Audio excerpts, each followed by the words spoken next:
দেখতে পারি সারা বছর, আমরা সবসময় আমাদের পরের জেনারেশনের জন্য এগুলো দেখতে পারি। অনেকটাই ভিন্নতা আছে, অনেকটাই আছে, মানে ভালোই লাগছে, অনেক বেশি ভালো লাগছে। জাহাজে আগে উঠেছি, কিন্তু আজকের যাত্রাটা ভিন্ন রকমের।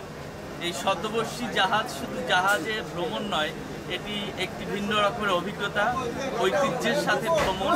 এটি আমাদেরকে বারবার স্মরণ করিয়ে দেয় যে আমাদের হেরিটেজ, এটা একটা ভিন্ন রকমের অভিজ্ঞতা, সাধারণ অভিজ্ঞতা। বাংলাদেশ যে রিভারাইন কান্ট্রি, নদীমাতৃক দেশ, আজকে সেটা মর্মে মর্মে অনুভব করলাম এবং ইমোশনাল হয়ে গিয়েছিলাম।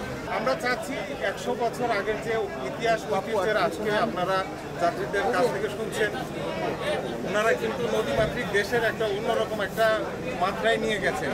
আমাদের নদীগুলোকে কিভাবে ওনারা পর্যবেক্ষণ করলেন এবং এই ঐতিহ্যটা কিন্তু দেখেন শুধু ভ্রমণ না, খাবার দাবার সব কিছুতে কিন্তু পুরনো ধাঁচের সেই ব্রিটিশ আমলের যে ঐতিহ্য ছিল সেটা ফিরে এসছে। বিশেষ করে আমি বলবো যে সকাল থেকে এই রাত অবধি 7টা সাড়ে 7টায় আমরা এখানে ল্যান্ড করলাম, রাত অবধি আমার মধ্যে সেই হেরিটেজের ইস্যুটা কাজ করেছে সাংঘাতিকভাবে।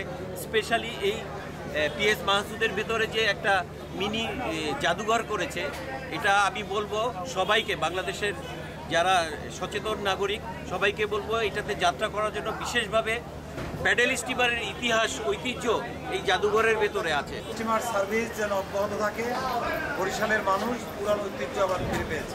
শেলা, তারপরে মধুমিতা, এসব স্টিমার চলতো এবং ওই স্টিমারগুলোয় আমরা যাতায়াত করতাম। আসলে আমরা সেইগুলো এখন ভুলে গেছি।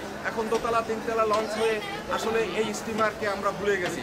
আজকে নতুন দেখে আসলে সত্যি আমরা অভিভূত যে আসলে সেই পুরনো ঐতিহ্য আবার বাংলার সেই নদীতে আসবে, আবার সেই স্টিমার আমরা যেতে পারবো, রিল্যাক্সে আমরা স্টিমারে যেতে পারবো।